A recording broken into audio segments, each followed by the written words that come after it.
আসসালামু আলাইকুম এভরিওয়ান। আশা করি সব ভালো আছেন।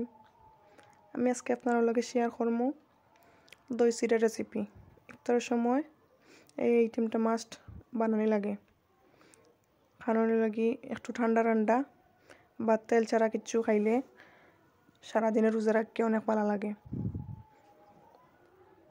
বুঝছেন নি? আমি প্রথমে এখানে দই চিড়া বালাটিকে দইয়া 10 থেকে 15 মিনিট ভিজিয়ে রাখিলাম। এরপরে দই দিলাম, এরপরে কয়েকটা কাজুর খাটিয়া দিলাম, এরপরে গুঁড়া দুধ দিলাম। আপনারা চাইলে লিকুইড দুধ দিতে পারবা। এরপর একটু চিনি মিক্স করলাম, সামান্য পরিমাণ লবণও দিছি আমি না। আমার মেয়েটা গুঁড়া দুধ দোয়ায় অল্প অল্প করে নিয়ে খার। এরপরে 2টা কলা আমি দিলাম, এইভাবে ফালি ফালি করে খাটিয়া। দেখতেও সুন্দর লাগবো, খাইতেও মজা লাগবো। আপনারা ট্রাই করবা এইরকম দই চিড়া খাওয়ার লাগি। পেটটাও শান্তি হইব, মনটাও ভালো লাগবো এইরকম ঠান্ডা ঠান্ডা কিছু খাইলে। সারাদিনের রোজা রাখে তেল জাতীয় জিনিস অ্যাভয়েড করে চলবা।